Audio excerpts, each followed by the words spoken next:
Hi, and welcome to the Crit Hit Wild podcast, where we cover all things Marvel Crisis Protocol, and we do a new character every week. This week, we're going to be talking about Juggernaut, and I'm your host, Fred. I'm Brad. I'm Steven. Josh. Hello, everyone. Hello, Josh. How are you doing today? I'm doing good. Thanks for having me. Thanks for being on the pod. Steven, how are you doing today? I'm in South Carolina. Yeah. Brad, how are you? Tired. Yeah, Brad and I are both really tired, especially Brad. He was up super late playing Vampire the Masquerade. Oh, you didn't have to tell them that, Fred. Hey, big surprise. We're nerds. Shocker for our listening audience. It is a beautiful day in West Virginia, and I am recording outside. You may hear birds in the background, so it is very pleasant, and I'm enjoying this weather. All right, let's get right into some stuff. Let's talk about some upcoming events. Coming up later this week on May the 23rd is the kickoff for the 26-27 Appalachian Cup League. This is, I shouldn't use the word league. I should use the word tournament series. I've gotten myself down a tangent. It is the beginning of the Appalachian Cup. This is at Fabricators Forge in Pittsburgh, Pennsylvania. This event will be run by Bryce. I really like this store. I really like this event. I will be in attendance. I'm looking forward to it a lot. Then on the same day, on May the 23rd, I will also call out, there is a tournament at House of Cards in the Winston-Salem area of North Carolina. And Steven is going to participate in that one. Correct. Yeah.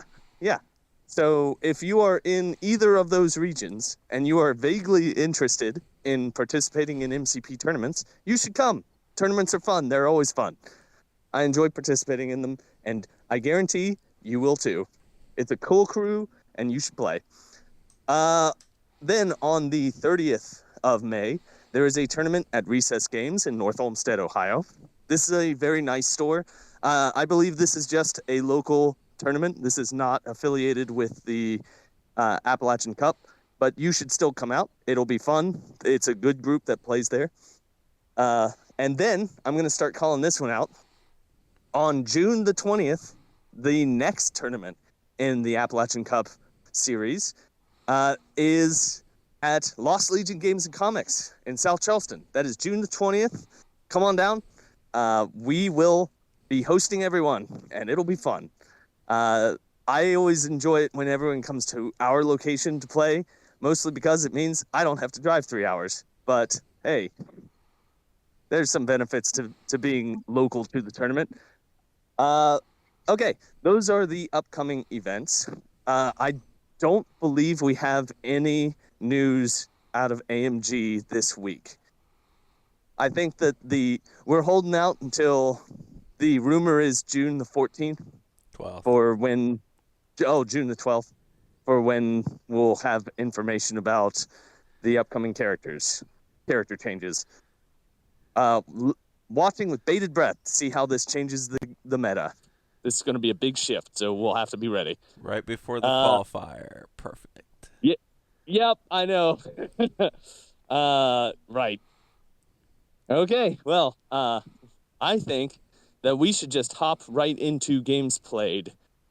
So Brad and I participated in a tournament at our local game store this weekend, and so we will have a lot to discuss. But before we do, Steven, do you have any games that you want to talk about?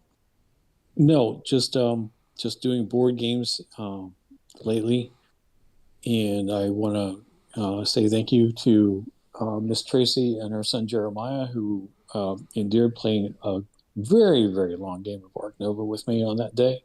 So, like I said, my gratitude to them. Okay. That sounds fun. I enjoy playing board games too, and Fred and I I played have not ever. 3 games of Fishspan last night. I think yes, we played Finspan. It was fun. The most. I like it a lot. It's a good game. It's the newest Wingspan variant. It's fish instead of birds. It's the That's best good. one. It's good. So I agree. It's probably the best put together one. I like it more than Wormspan. I think it loses something without the dice from Wingspan, but that's a hot take. A lot of people hate the dice. The dice is the only way to actually have an effect on your opponents is the thing. You can like steal what you know that they want. Okay. Anyway, that's not the game that we're here to discuss. We're here to talk about Marvel Crisis Protocol. So we played, Brad and I played in a 4-person tournament. And whenever we have a 4-person tournament at Lost Legion, we do round robin. So everyone plays everyone. And we did a 3-rounder. And I think we should just hop right in. I started off playing against Brandon, who's sometimes on this podcast, in round 1. And I was playing Inhumans, and he is playing Dracula as his leadership. And we were playing at 20 threat on Unexpected Guests and Safe Shelter. I think that's Survivors Search for Safe Shelter. It's one of the new crises. We were playing with some new crises this time. This is the one that is a triangle shape secure in the middle. And it is very, I'll be honest, I liked it. I liked this crisis. It felt relevant. I used the reroll at least once, and it created a very big fight in the middle of this game. At 20 threat, I brought Maximus the Mad, Medusa, Gorgon, Baron Zemo, and Black Bolt. King Black Bolt, I should say. Brandon brought Dracula, Carnage, Venom, and boy, that right there is only 13 points. He has 7 more points, and I can't remember what they were to save my life. The relevant people are the people I have. Oh, he had Mephisto. He had Mephisto on the table as well. That's right. And so he had a 2 threat as well. So I'll say this. In this game, Brandon brought Mephisto. Mephisto did very little. I think that's just because Brandon had some cold dice, especially with Mephisto. At one point, he made his 6 dice mystic attack that gives him a Devil's Deal token, and he did no damage. He made the attack, did no damage, and that means he gets no Devil's Deal token, which is unfortunate for him. And Mephisto multiple times had no Devil's Deal tokens, and so I could attack him at will. It was not a good game for Brandon. He also brought Venom and Carnage in this matchup, and I had King Black Bolt and Maximus the Mad, who are both excellent at non-physical attacks. And Carnage died pretty quickly. I think I dazed Carnage round 1, and I ended up KOing both Venom and Carnage relatively quickly. Carnage did a lot of damage before he died, but that's Carnage stuff. But this game, I pull out in an attrition fight against Dracula, mostly because I don't think I threw an attack into Dracula that wasn't directed by Mephisto. The rule that I'm realizing is you don't attack Dracula, you attack everyone else, and you push Dracula or throw Dracula. You make it so Dracula has to spend an action moving before he can do anything else. And then you just suffer whatever he does to you. But I think it worked out pretty well in my favor. I won this game 17-11. So I am 1-0. I beat Brandon. It's shocking. Brad, why don't you tell us about your first round? I played Memphis. I played Sentinels, but the new Sentinels aren't out yet. So I had Mark IV Prime, the 2 regular Mark IVs, and Cassandra Nova. Those were the only Sentinels available to me. I've been playing before we got rules for the new Sentinels. I had been playing them a lot, so I felt comfortable. And he played X-Force into me. We played Unexpected Guest and Lockdown. The Lockdown was on his side. Was this the game where it was even, or was that against Fred? That was against me. Okay. I think he complained a lot about it, so I think that Yeah, it favored okay. you. Yeah, I think the lockdowns turning off favored me. It was 17 points. I played Mark IV Prime, Cassandra Nova, a Mark IV, and Gambit, who I made a Sentinel so that I could use the Efficient Machines Cassandra Nova card and count my blocks as wilds for a turn. How'd that do? Yeah, How'd that okay. go? It could have been better. Yeah. There was a couple times where I rolled it. He was trying to attrition me hard because he was playing X-Force and thinks that they're a pure attrition team when really they are, like most teams in the game, kind of a flex team. I out attritioned him real bad. Killed a bunch of his guys. But he actually, despite thinking he was attrition, played a pretty good scenario game, and the game ends 16-15, even though I killed a bunch of his guys. Like, Cable was dead. Turn 3? Yeah, I think he played 2 whole turns without a Cable. So, I mean, that's a big piece of his list that he did not have access to. yeah. Bishop was annoying. You just said something that everyone in the MCP community already knows. Bishop was annoying. Bishop is annoying.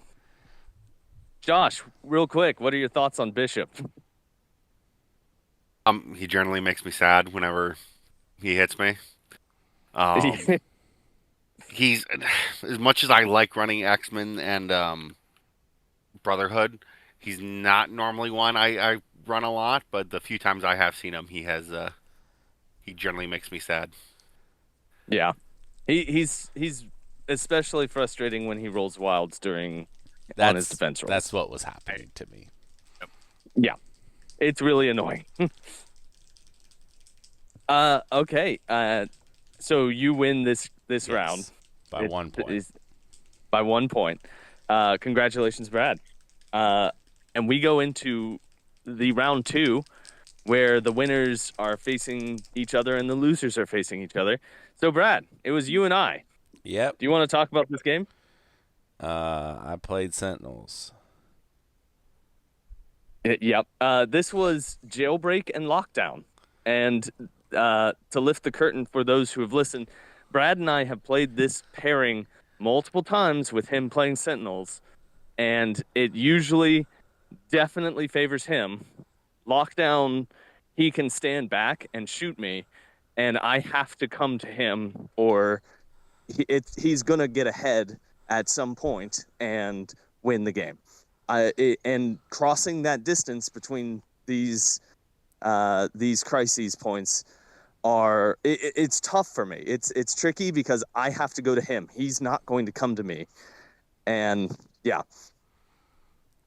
Anyway, we started playing this game, and King Black Bolt.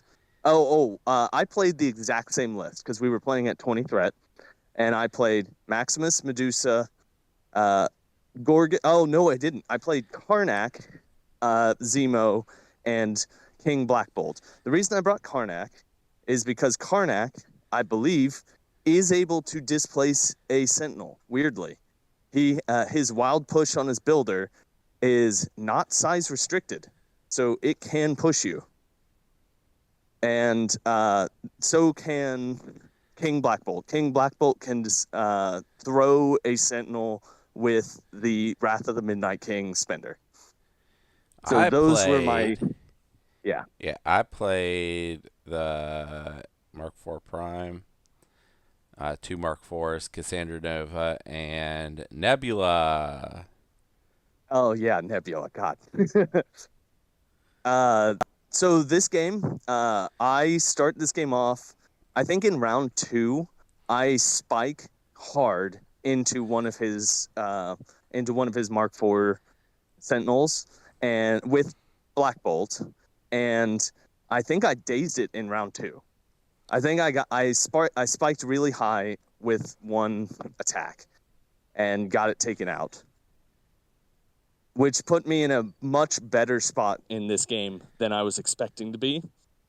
And I used that as an opportunity to charge his right flank. I threw everybody against his right flank. I think I had Medusa on my side, on the other side, just hanging back and scoring me points, and everyone else was just trying to get to his side and do as much damage as possible. And it was effective.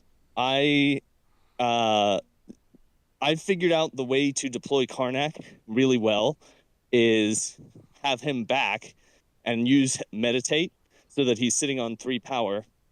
And the first time someone attacks someone further forward, you use the Royal Guardians card and just pop him forward, and suddenly he's relevant, which is nice because usually, before I figured this out, he was never relevant. He just, because he doesn't have any action compression. So this is some nice way to get him in the game. And he was great this game. Karnak was fantastic. I think Karnak at one point took a healthy Sentinel down by himself. Is that correct, Brad? Yeah. Yeah. Weakness tokens are a hell of a drug. But King, Black Bolt, and Karnak together, along with some help from Maximus the Mad, pounded on the Sentinels on Brad's right flank and won me this game, essentially. The lockdowns there was parity. I think it happened twice to me and twice to Brad in a 5-round game. So it was fine. It wasn't like favoring one person. And the one person who I didn't really have an answer to because I was focusing on the Sentinels was Little 2-Threat Nebula, who was kicking my ass up and down the board. Brad, do you want to say anything about this game? No, I feel like you covered it pretty well. Yeah. So I won against Sentinels. Now, this wasn't Bastion because he didn't have access to Bastion yet because he's not technically legal. But I beat the Sentinels in this time. I hate Bastion so much, everyone. I want you to know he's going to be a problem. He's going to be a huge problem. Anyway, let's go to round 3. Hey, Brad, why don't you talk about your round 3 game? So the only person I haven't played yet is Brandon. So I play Brandon. He wins the roll and picks his secures. I pull out Wedding Party and something that was worse than Wedding Party for me. So I played Wedding Party. And then we played Alien Ship. That one was mine. And so I was like thinking of what to play. And then Brandon says something about all the Sentinels are immune to bleed, aren't they? I'm like, they sure are. So I played a list. I played the same list as last time. So the only person who was not immune to bleed was Cassandra Nova. This was probably the wrong list to play. But I did it. He played the people who were not bad energy. So he did not play a Venom or Carnage into me, nor did he play them into Memphis the round before. He played a Daredevil, an Echo, Mephisto, of course Dracula, and Baron A 3 threat? Zemo. Baron Zemo. Yep. Turn 2, he dazes 3 of my characters: Cassandra Nova, a Mark IV, and Nebula. Not great for me. This puts him ahead on points to the point where I never quite recover. And then he kills all of my models except a regular Mark IV throughout this game. I take out Baron Zemo. I flip Dracula. Actually, I think I flip his entire team. But he kills all my team except for a Mark IV. I go with the Mark IV. He doesn't do enough. And then he starts moving all of his people onto the wedding party. And I said, I took the Sentinel blow up card. Attack me. And so he did. I got to play the blow up card, and I killed several of his people with that card. And then he said, but really, I'm going to score 8 points, and it couldn't have been 8. 2, 4, 7 points and go to 20 points.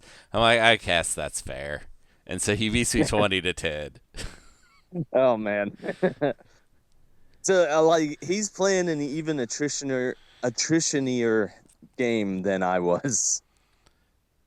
Yeah. It's Dracula, man. Dracula's a huge pain in the ass. See, I had the tools to deal with Dracula in my list, especially with Cassandra Nova. The Sentinels aren't too bad either because they can absorb the hit back a lot of times and hit hard enough. He got to daze Cassandra Nova and that Mark IV that were on Dracula's side with Dracula before they got to activate turn 2. Oh boy. Yeah. Okay. So that wasn't even like the normal stuff. He just rolled 2 good attacks and killed them both. Okay. Yeah, it sucked. That's unfortunate. It sucked. Uh-huh. The other side of the table, Daredevil did crazy work. He played the Parts of a Whole card.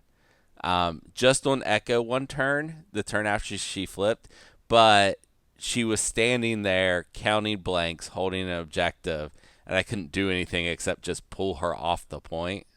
So that's what I did. I just pulled her off the point and ignored her. Yeah. It was rough. It was very rough. Mm-hmm. Yeah. Well, all right. Well, I'm sorry to hear that you lost your round 3. I'm about to explain what happened in my game, and it was pretty bad. So I played Memphis in round 3. Memphis is coming in 0-2, and I am 2-0 at this point in this tournament, and we draw Senators and Survivors Search for Safe Shelter. So that's the triangle one again, the one that's just 3 points in the middle. And I go wide this time. I play Maximus, Medusa, Gorgon, Karnak, Baron Zemo, Crystal. Yeah, so I went 6 wide. And I had a plan. And my plan going into this game, I know that Memphis will sometimes not go hard on scenario. And I think to myself, I could wrap this game up pretty quickly if I go hard on scenario. And that is my round 1 plan. I run up, and I actually end up grabbing every single senator. Every one of my models picked up a senator in round 1. I also end up contesting 2 out of 3 of the contesting and controlling 2 out of 3 of the secures, and I'm thinking to myself, this is going great. I'm doing well this game. Mephisto moves forward, attacks Crystal, and does like 4 damage to her, but she survives. And I think to myself, great, this is going even better. He does end up dazing Zemo with Cable, but that's fine. I'm down only one of the senators.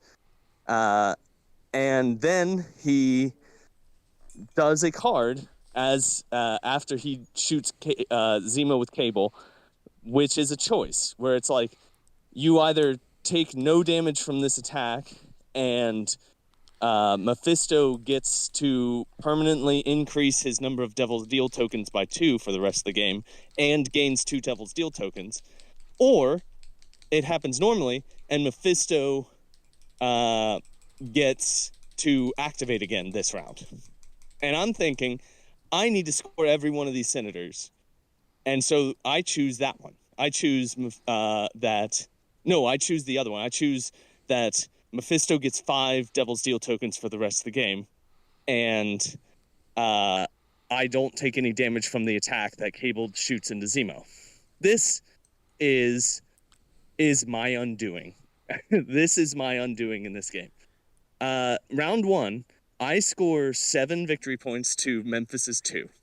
So I'm high on the horse. I'm like, things are going great. At the top of round 2, Mephisto creates another Devil's Deal, which puts him at 4. And then he does a beam that hits, I think, 3 characters and is 10 dice and basically kills all 3 of them.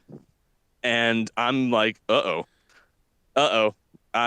I may have made a mistake here, a miscalculation. Round 2, I think I score 1 point.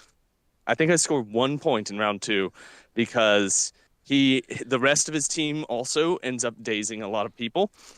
Round 3, Mephisto is up at 5 Devil's Deals tokens at this point and is making multiple beams at 11 dice. And I can't do anything about it. And I am learning something here that I knew. I knew that Mephisto, when he gets rolling, is pretty unstoppable. And letting him get to 5 Devil's Deal tokens was a huge mistake. But, it's a learning experience. He kicked my ass so hard that it was devastating. I ended up getting pretty on tilt this game, and that doesn't usually happen to me. I also, it should be stated, I also was rolling hot garbage. I had blown all my good luck in my previous games, and I could not nothing was going my way. I do at one point attempt a Terrigenesis, and I score 0 hits. No damage from Terrigenesis. And that's just insult on top of injury. I end up losing this game quite badly. In fact, he ends up tabling me because of how high the damage output of Mephisto is. The fact that he can spend 2 power and teleport to place himself in a way that is beneficial to him and then create a beam that is 11 dice is incredible. Never, ever let him have 5 Devil's Deal tokens. That is the story of this game. Never let Mephisto have 5. I've been talking a lot. Yeah, Brad. What? I guess that's the end of the tournament. I end up winning. I think that Brandon technically should have won because his tiebreakers are slightly better than mine. I don't know. I actually don't know. Tiebreakers are made up. Okay. I ended up winning this tournament because I beat Brandon, and he was the only other person who was 2-0, or 2-1. Yeah. So I won, but I won with a bad taste in my mouth because I got my ass thoroughly kicked in the 3rd round. It's all right, Fred. You won the game we played later, right? No, I did not. So Brad and I played another game while we were waiting for Vampire to start, and Brad played Bastion. And like I said, Bastion's a huge problem. Steven, have you ever played against Bastion before? No, I have not. Uh, he's gonna be a problem. He's gonna be a huge problem. You end up with so much less power than you want. It's kind of incredible how debilitating just removing one power from each time you take damage from an attack is.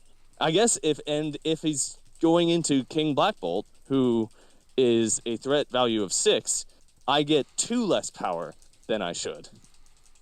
So No, it's he's gonna even make more debilitating. Oh, man. Yeah, do you want to talk about that game, Brad? I've been talking too much. I don't know.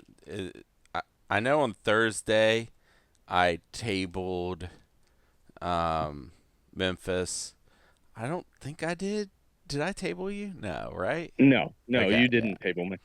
Yeah, good. Yeah, it's like every time I play MCP, I win all my practice games and then have a losing record at the tournament. Listen to this guy. He does great in tournaments and then talks about losing in tournaments. I mean, you lost this one, but this one didn't matter. Did I lose this one? You win. What? Oh, I lost this tournament. I see what you said. Oh, yeah. That's Yeah. what I meant. That's what I meant. Yeah. Yeah. Yeah. In the practice game, you kicked my ass. With Bastion. All right, we've been talking too long about games we've played recently. So I think the next thing for us to do is talk about the person we are here to talk about today. That person being Juggernaut, who I, of course, did not have pulled up on my phone. I have been doing a better job about this, everyone, but today I severely dropped the ball. All right, Juggernaut. He is affiliated with the Brotherhood of Mutants affiliation. He is otherwise known as Kane Marco. Do you get it, He Fred? has 8. Do you get it? What? Do you get Kane it? Marco? Yeah. No, I don't get it. Okay, so when people write down people's names, like in official files, they put last name first, right? Uh-huh. Okay, read it that way. Marco Kane. More cocaine? No. The Mark of Cain. The Oh, guy Mark who killed of his Cain. brother. Okay. What's Juggernaut's big thing? He tries to kill his stepbrother. Literally don't know, Brad. This is me we're talking about, who famously doesn't know anything about the comic books. Whatever. Continue. All right, he's got 8 stamina on the front and 8 stamina on the back. He is a movement speed of slow. He is a size 4 character, threat value of 5. His defenses are 4, 3, and 5 on the front of his card, and they are 4, 3, and 2 on the back of his card. I believe that the idea for that is he loses his helmet, Yes. and so he no longer has that protection. And he is on a large base. He is a big boy who moves around the battlefield as such. All right, Brad, why don't you cover his attacks? Okay. He has a physical attack called Strike. It's range 2, 5 dice, cost 0, gain power for the damage dealt, and Wild Push. Before damage is dealt, away short. His second attack is physical. I'm the Juggernaut. Range 2, 7 dice, cost 4. Wild Rush. After this attack is resolved, if it is during this character's activation, this character may immediately use the Nothing Stops the Juggernaut superpower without paying the power cost. All right, well, hey, Steven, why don't you cover the Nothing Stops the Juggernaut power and the next power after that? Okay, we have Nothing Stops the Juggernaut. It is an active superpower, will cost you 3 power. This character is pushed short. Does not stop its movement if it contacts a size 3 or smaller interactive terrain feature. Instead, the contacted terrain feature is destroyed, then this character continues being pushed. If this character contacts one or more other characters, one contacted character suffers 1 damage, then this character stops as normal. A character can be damaged by the superpower only once per turn. If this character has a stagger special condition, it loses it. Nice Punch. It is reactive, will cost you 1 power. This character would suffer damage and may use the superpower, reduce the amount of damage suffered by 1. And Josh, why don't you finish the card? He's got a passive superpower called Helmet. This is what falls off when he flips over. This character can be pushed or advanced by the special effects of enemy mystic attacks, or enemy superpowers. His next passive is Unstoppable Momentum. After this character resolves a move action during its activation, it gains 2 power. The next attack made by this character, this activation adds 3 dice to the attack roll. That's for both his strike and his I am the Juggernaut. And then this character can be affected by this superpower only once per turn. And then he has the immunity to the stun condition. And then on the back of his card, he has one new superpower that pops up. It is called Avatar of Sitarak. It is an active, and it costs 3 power. Choose an interactive terrain feature or an enemy character, both of size 3 or less, and within range 2, and throw it medium. This superpower can be used only once per turn. All right, so that is the character card for Juggernaut. Brad and I have talked too much. Steven, what are your first thoughts on this card? I want to throw it to you first. Fred, I will say you forgot that Helmet is now off the back of his card. Right. Yes, the helmet superpower that does not allow him to be moved by mystic attacks or enemy superpowers is only on the front. That's correct. Thank you for calling that out, Steven. He does what he's... Yes. Yes, he does what he's... He does what he's supposed to do. He is an annoyance. He's something you have to deal with. Yeah.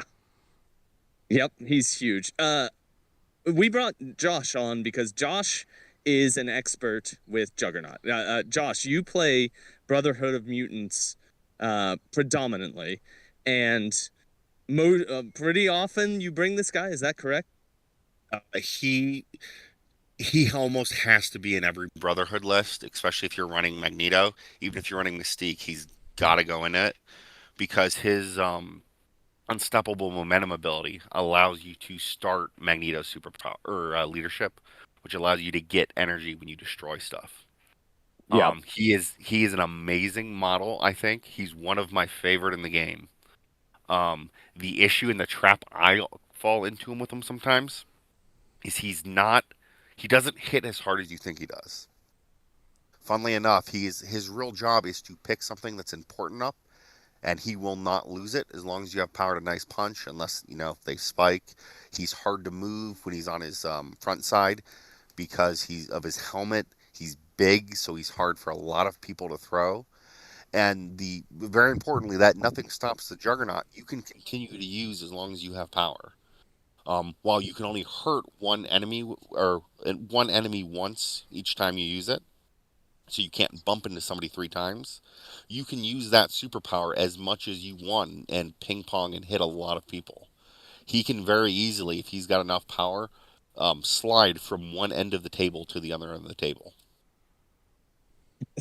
That's wild. That's wild. He's a slow mover, but he can have this unstoppable force thing that happens where he just continues to move across the table on this huge base, and he crushes all the terrain. So you'll start with 1 power. The moment he walks, he gains 2, which now brings Nothing Stops the Juggernaut online. He slides, he breaks something. If you're under Magneto, he gets a power back. He's back at 1. If he then hits somebody with 7 dice on his strike, if you can get 2, you can slide again. And then, like I said, because of Nice Punch, because he can reduce the 0 to pay, if he's got a extract, he can hold on to it very well. Right, and he's got 16 total health, 8 on both sides of his card, which is Um, a lot for a 5 threat. so I have played over 50 games with Brotherhood.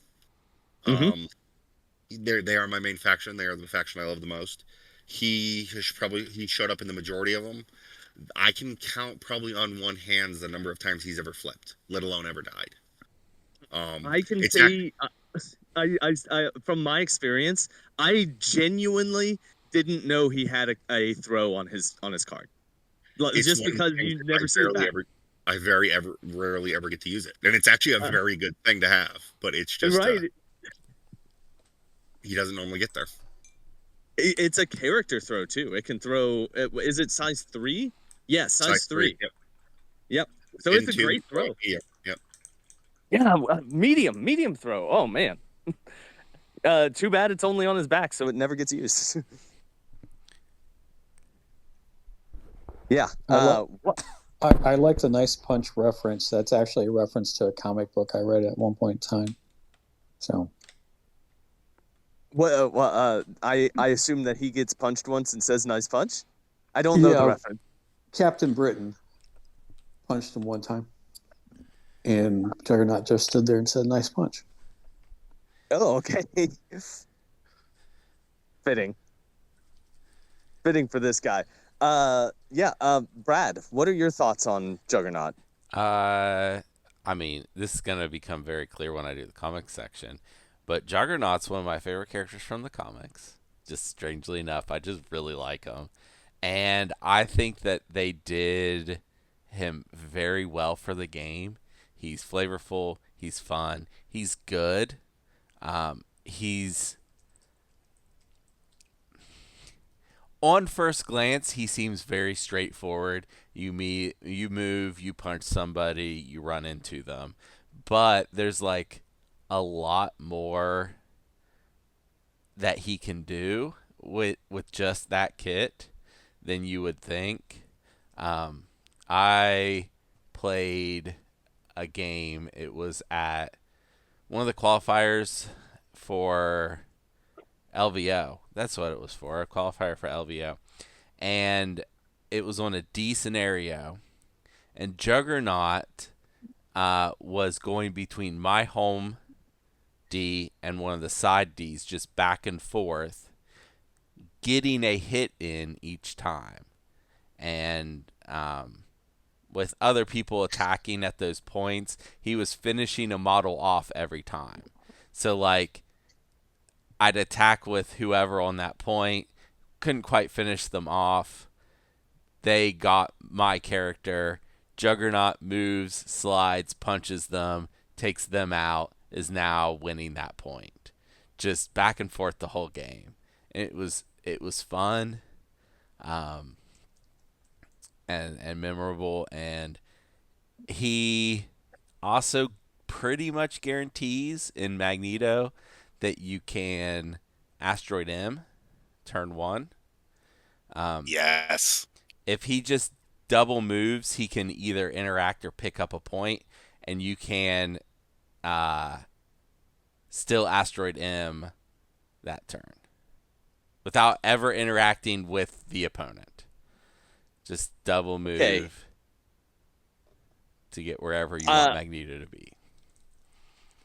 Since you brought it up, let's talk about his tactics cards, and let's bring up Asteroid M as well, because I think that Asteroid M with Magneto is something that you bring all the time with this pairing with Juggernaut and Magneto.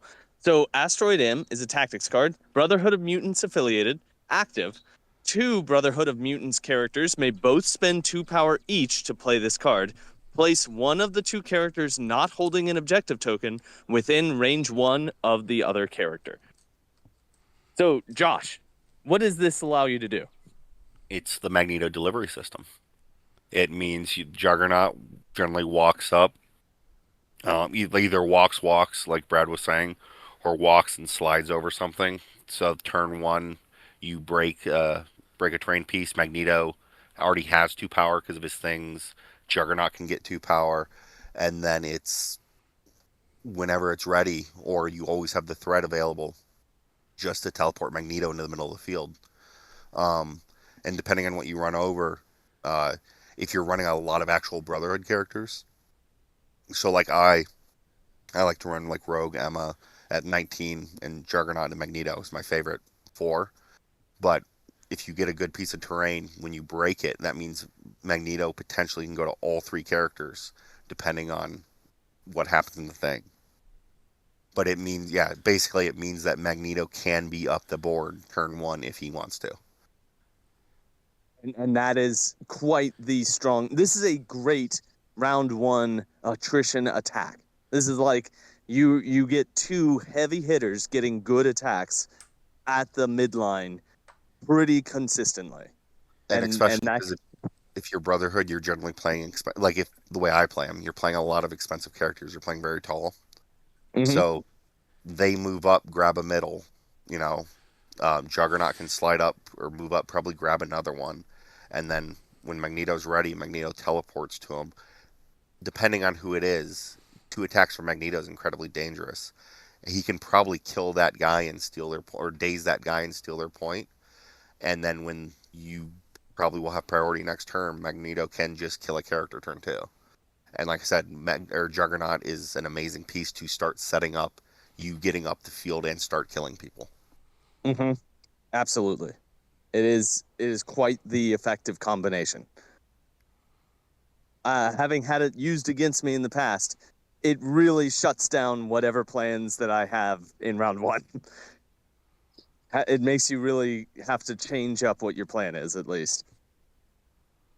All right, so there are a couple other tactics cards associated with Juggernaut that we should talk about. Let's begin with the first one in alphabetical order. Do you know who I am? It is an unaffiliated active tactics card. Juggernaut may spend 3 power to play this card. Choose an interactive terrain feature or an enemy character, both of size 4 or less and within range 2 of Juggernaut, and throw it long. So this is an interesting card. I have a question, Josh. Does this card ever get played, or like is this really key to his kit, or is this just an added?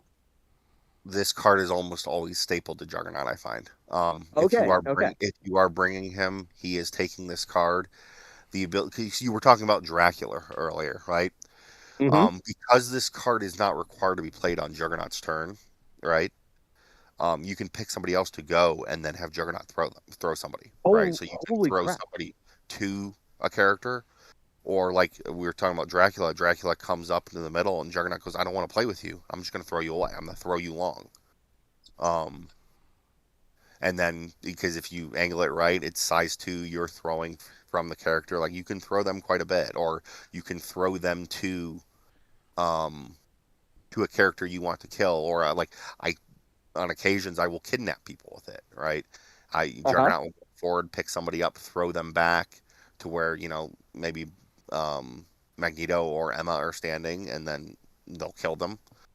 Or in an emergency, it is I need to break a terrain piece to get power to other people.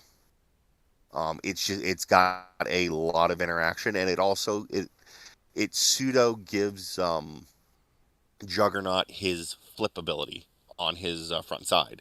Because while you can only do it once, it does let you effectively do the Avatar of Sidorak when he's on his front side. A little bit So like better because this is size 4 and a long throw. and long, yes, but Yeah. this is only once per game. But like I said, I do think this card is generally stapled to Juggernaut. I genuinely did not know that it worked, that you could do it outside of his activation.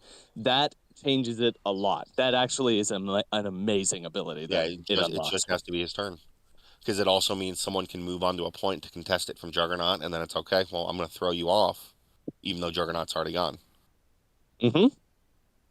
Yep. All right, I did not know this. All right, Brad, what do you think about this card? The card's good. Yep. Okay, fair. And Steven? Steven, are you there? Yeah. I just had mute. Okay. I was coughing. I'm sorry. Oh, that's all right. No, I've been caught out by this card quite a few times. It's like when I play chess. I usually play chess and I'm night blind, and then I play against Brotherhood, and I am. Do you know who I am? Blind. I just forget that card's there. So Is this the only? Can you guys think of another ability that lets you throw someone when it's not that character's activation? Is this the only one in the game? I think Pim Particles. It's not a person; it's terrain. I think, but I think Pim Particles works that way. Uh, Shang-Chi can throw if you Oh do no yeah, damage on an attack against him on the front, but that's kind of like it is a known defensive thing that he has. It's not something that's going to surprise someone. This would, if this happened to me, it would shock me. I would be shook.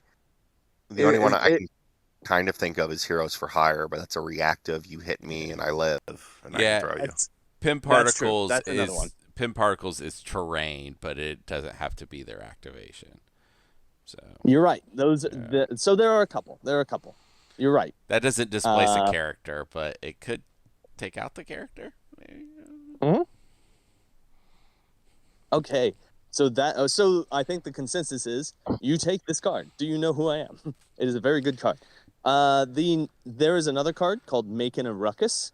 It is an unaffiliated reactive tactics card. When another allied character within range 3 of an allied Juggernaut is targeted by an attack, that allied Juggernaut may spend 3 power to play this card. After the attack is resolved, Juggernaut may advance short towards the attacking character and may make a strike attack targeting it. So he gets a move and attack outside of his activation as well. Josh, what do you think about this card? So this one I've never run and never seen play. So the important wording, as far as I understand it, is because he's making an advance action, it does not trigger unstoppable momentum, which requires a move action. So No, he it's doesn't get power and he it's because it's not during his activation. yeah, okay. That's all it is. But okay. But so basically you're paying to move him or advance him small and hit somebody with a 5 dice strike. I like I said, I've never run it. I could in theory see where it might be useful. The other issue, again, just for me, for Brotherhood, I'm very the cards I take are generally always the cards I take, and I struggle to find a open slots, right? And Yeah. stapling or putting 2 onto Juggernaut kind of out because you're taking Asteroid M, that must come. For me, it's you have to run Magnetic Refraction, which Magneto puts up his bubble, and Do You Know Who I Am is another one that must be there every time. So that only leads you with 2 additional cards. And making a ruckus, I don't think is good enough to fill either of those slots. Where you could run like Indomitable or Brace is not as good anymore. But things like Patch Up or there's a whole bunch of other cards you want to.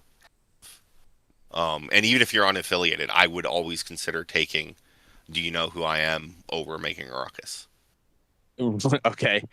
Yeah, it seems crazy to think because this effect is this is a great card effect. I think like being able to move and make an attack outside of your activation is usually considered a very strong effect. But you make a good point. Like tactics cards are a limited resource that we have access to, and your other cards are spoken for. Your other slots are usually pretty locked in. So And I remember, just think his strike is only a 5 dice physical with a wild push, right? It's not a bad, five. but it's It, for you're spending 3 power to do 5 dice, or move 5 dice and maybe a push. uh-huh. Um, I, I've seen it do that can do amazing things. Like, no, it can, yes, but but yes, I agree with your point. Like your point is not I'm not disagreeing. It's just I think this is such a strong effect. It's odd not to think of this as being the strongest card that someone has available to them, but it's not. That's kind of a statement on the quality of the cards that Juggernaut has at his disposal. Brad, what do you think about this card? This card's bad. Really? What? Really? Yeah, Am I taking crazy pills again? yeah. No one ever takes this card, Fred. No one. I, one I, of I, I one of the big benefits this card would have on any other character is if you get pushed off a point, you could get back on it. Juggernaut is incredibly hard to displace from a point. yeah. So that movement that's part of this card probably doesn't matter. Okay. The attack is Okay. weak. In the faction he's in, they have better cards. When you splash him, you probably have better cards. It's just not going to make the cut. I agree. I'm not disagreeing with the point. You are correct. Steven, what do you think about this card? It's kitchen table. Okay. So Yep. Okay, so those are the tactics cards. Are there any others? Josh, I'm going to throw it to you. Are there any other tactics cards that you feel like you want to talk about in regards to Juggernaut that really benefit him, or that you would think make him even stronger of a threat on the table? Most of them are going to be cards that fit in, that make him work better within his fact. Again, coming it from the Brotherhood angle, right? It is Asteroid M, so he is the teleport homer for Magneto, right? For Brotherhood, you can Books of Truth him on a big swing. Um, I mean, Indomitable is always nice on the rare occasion somebody can throw him to say no, please don't do that to me. Uh-huh. Yeah. Um, and now it's not as bad as before with the changes to throwing, but Juggernaut was always someone that sucked to have thrown at you Yep. because he was a 4 going to 5, and it was always kind of funny when he squished your own people. That was the Juggernaut into Hulk problem. Like Hulk would just pick him up and throw him all the time. hmm Yeah, he'd sit there and then you'd throw him and wind up doing more damage to his teammates than he ever did to the enemy. Right. Right. But no, like off the top of my head, there's not a lot of I think generic cards. I mean, well, let me say this: patch up is always something that is disgusting when used on Juggernaut, because with that 8 health and that pay to reduce by 1, getting him down to 2-3 health is really hard to do. And then when you can throw 5 health back on them, it feels really bad for your opponent. Uh-huh. But Yeah, but there are like a lot difficult. of people that patch up is an amazing card for, right? Right, right. Yeah. I think that it should also be pointed out that Juggernaut has the ability to reduce damage to 0, Yes. which always sucks. Like, I should say it doesn't suck if you're playing him, but it sucks if you're against him. Uh, Anytime I'm into a character that's like that and they're holding a civilian, and I'm thinking to myself, how do I Terrigenesis this guy? I have to get 2 successes, even if they're at 1 point. And sometimes I'm not going to draw that. Like, that has to be in my equation for the Terrigenesis. And that I hate it. I hate people who reduce to 0. Okay. All right. Well, we need to give a letter grade to Juggernaut. So this is a letter grade that we give from, from F to S. It goes F to S. And I think Juggernaut is a very, very good model. He has a ton of table presence. He is hard to remove. He's hard to displace. He can do a lot of damage when he wants to. And he is an integral part to a lot of the tactics of the Brotherhood of Mutants. If you were playing Brotherhood, I think Josh said this earlier, you're probably bringing Juggernaut. He's one of those integral pieces to the puzzle of their affiliation. And for that reason, I think that this is a solid A of a character. All right. Josh, what letter grade are you going to give to Juggernaut? So I'm actually going to split it up a little bit. So in faction, if you're running him with Brotherhood, I think he is almost mandatory, especially if you're running Magneto. So I think that's like almost got to be an S. If you are not running him in other factions, I think like as a splash model, I tend not to see him splashed a lot. So he's probably like for a lot of other people, he's a B model.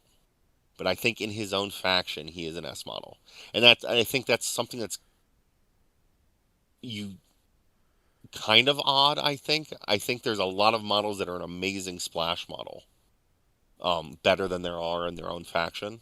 But I think he is S in his own faction. I think he is kind of B otherwise. Okay. Okay. That is absolutely fair. Brad, what are you going to give to Juggernaut as a letter grade? A plus. A plus. Okay. And Steven, what are you going to give to Juggernaut as a letter grade? I am at an A, and I will back up Josh's consent, but I will say there is one splash faction where he's really, really good, and that is in Emma Frost Hellfire Club. Oh yes, yeah, he's very good there. Because the chip healing and chip power, that goes a long way for him. Mm-hmm. Yep.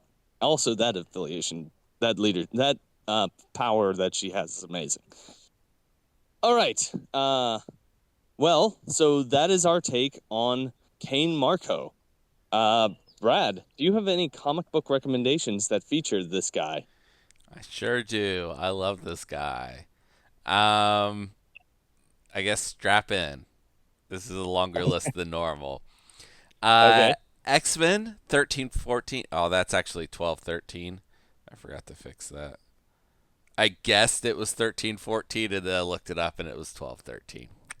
14 is the first appearance of the Sentinels. Stan Lee, Jack Kirby. Someone is attacking the X-Men's mansion home, and Xavier knows who it is, and he's scared shitless. And while Juggernaut is ripping apart all of the defenses for the mansion and breaking into the danger room, we get Kane Marco's complete backstory. He's Xavier's stepbrother. He gets mistreated by his dad in this story. Later stories will expand upon that to full-on abuse. And then how he and Xavier come across a temple in Korea during the Korean War, and he finds this ruby, and the cave collapses on him, and he becomes the Juggernaut. And then the X-Men fight him. Okay. Next. Is that so? Hold on.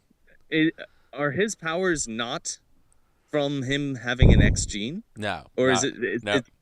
No. So there is a ancient elder otherworldly god named Sidorak, and Okay. The Avatar of Sidorak. he is Sidorak's avatar. So he touched the gem, was bestowed the powers of Sidorak to become the human Juggernaut, and Sidorak wants chaos, and so this is his implement of sowing chaos in the mortal realm. And there's a theme of unstoppableness with Sidorak. That's why Doctor Strange, that's his name, will cast a spell called the Crimson Bands of Sidorak that bind you in place. Okay. Yeah. So it binds. It's the stopping of movement. Yeah. In that case. Yeah, the bands are unstoppable. You can't break free of them. Okay. Yeah, something like that. Anyway, so Juggernaut is empowered by magic. So not a mutant at all. So he is not even a mutant in the Brotherhood of Mutants. No, that's true. Interesting. You've just shattered Fred's worldview. Yeah. Yeah, he is not. I a knew mutant. nothing about this character. He is a sometimes mutant ally. And sometimes that's a bad guy mutant ally, and sometimes a good guy mutant ally, as we will see as I go over these comics. But yeah, he's magic, baby. The next story is called Nothing Stops the Juggernaut. It's Spider-Man 229 to 230. This is Roger Stern and John Romita Jr. Kane is sent to kill Madam Web, and no one can stop him. Not even Spider-Man. Seriously. He tries everything, and this guy just won't stop. This is one of Juggernaut's most famous stories. He's just marching through downtown New York City with Spider-Man doing everything he can possibly think of to stop him. And he won't stop. Can't stop. And he's on his way to kill Dakota Johnson. Yes. Okay. Because she's a Nepo baby. And he can't stand. If there's one thing Cade Marco can't stand, it's a Nepo baby. Xavier is a Nepo baby, too. All right. Next, Uncanny X-Men 217 to 218. Really, I'm mostly going to talk about issue 217 here. Chris Claremont and Jackson Guise. Dazzler sees a man speed by in the convertible and thinks, that's the fucking Juggernaut, bitch. I'm pretty sure that's text right from the page. But I did not go back and double check. He attacks him to prove to herself and others that she's a capable broad. Kane is a big fan and tells her so, because Dazzler's like a famous pop star. But like reluctantly fights back and kills her by accident. Oops. Well, she's not really dead, or maybe she was and she got better. The story kind of implies she resurrects herself, but never follows up on that. So, But Juggernaut doesn't know this. He thinks he's killed her. So he thinks he has killed his favorite pop star, which is kind of a big deal to a gay man. Huh. I listened to a podcast where they talk about a single X-Men character every episode for literally hours. And the Juggernaut episode, they talk about how this is, because this is in like 1988. It's like you're a gay man in 1988 and you kill Kylie Minogue. Like, you're going to feel bad about it. Only one more story. Uncanny X-Men 410 through 436. So just a casual 27 issues. Chuck Austin, various artists. This includes a story arc called Trial of the Juggernaut. And just a warning here. Chuck Austin X-Men is widely considered some of the worst comics ever written. But an absolute highlight to this run is Juggernaut and his redemption story. No matter what crazy stuff is going on in the story, like the core of Juggernaut and his little fish boyfriend named Sammy is so good. He would do anything to protect his new friend, the fish boy named Sammy. The fish boy named Sammy? Yeah, he's a little fish boy mutant, and his name is Sammy. Okay. And he befriends Juggernaut. And Juggernaut will do anything to protect him. So this is just a really good story. The Juggernaut parts are a really good story of a man trying to be a better person. I like it that he's a villain who has redemptive qualities. Yeah. He's a I like that. he's a straight up good guy now. Okay. This Okay. this started this, and then since then he's been pretty much a good guy. And then like with Krakoa, he's a full on mutant ally. Him and Xavier are on good terms, which that was not true even when he was like on this X-Men team. Xavier wasn't around. But but now they're on good terms. He's a mutant ally. He's out there fighting the good fight with the X-Men. He's literally on an X-Men team again now. He got to live on Krakoa, even though there were no mutants allowed. Oh, I mean, wow. no non-mutants allowed. No, Yeah. Is he the only person who's not a mutant who was allowed to live there? No. He's one of the few. The other ones were like Kyle, Northstar's gay husband. Got to live there eventually. But like literally just family allies were the only ones. Yeah, he was one of the very, very few. It's crazy. All right. Now, believe it or not, I held back for this list. There's other stuff I wanted to talk about. You like Juggernaut a lot. I do like Juggernaut. There's at least one story I really wanted to include, but that will have to wait until they add Black Tom Cassidy to the game. And there was at least one story I told Fred I was going to put in this list that ended up getting cut. So, like, I did hold back. This is more stories than I think I've ever done for any character, and I could have easily doubled this. All right, then. Well, I think the only thing that's left is my non sequitur recommendation. So, Juggernaut was played by an actor named Vinnie Jones in X-Men: The Last Stand. A bad movie. So I'm going to talk about two movies that have Vinnie Jones in them that are not bad movies. They are actually great movies. Those movies being the movies Snatch and Lock, Stock, and Two Smoking Barrels. So, these are movies by Guy Ritchie. They are both crime comedies. Like they're absolutely comedies. They're definitely comedies. Yeah.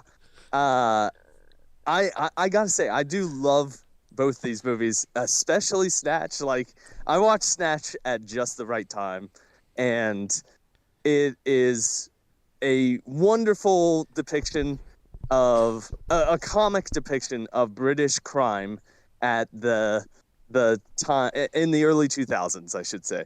And he plays a character in Snatch called Bullet. Oh crap! I had it up, and now I'm forgetting what it is. Tony. Bullet Tooth Tony. That's it. And it is so funny and intimidating at the same time. He does a great job. These movies are great. Everyone should watch them. They're a ton of fun. Snatch stars Brad Pitt as well. I was going to say star-studded cast in both movies. Oh yeah, absolutely. I have not watched Guy Ritchie's show about Sherlock on Young Sherlock. Is it on Netflix? Young Sherlock? I think it's on Prime. It's on Prime. Okay. I need to watch that because I am a Guy Ritchie fan, and there's no reason I have not watched that. The ending of Snatched is one of the most satisfying things I think really in cinema. Like, you just, because things lead up to stuff and you're like, oh no, everything's terrible, and at the end you just have this, like, I don't know, sense of release and like catharsis. and it's not a happy ending by any means, but not at all. But it's just so perfect. Yes. Yeah. It's how things were going to happen. Yeah. and it's crazy. That like it's both the way things were going to happen and crazy at the same time. Yeah. Anyway, you should watch these movies. They're great. All right.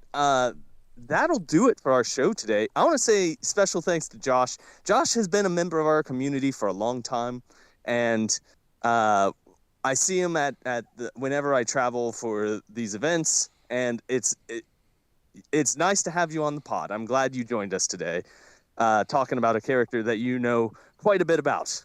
So thank you, Josh, for joining us. Thank you for having me. Thank you, Stephen, and thank you, Brad, for joining me this week. And thank you out there for listening to us talk. And to all of you out there, have wonderful games of Marvel Crisis Protocol. Goodbye.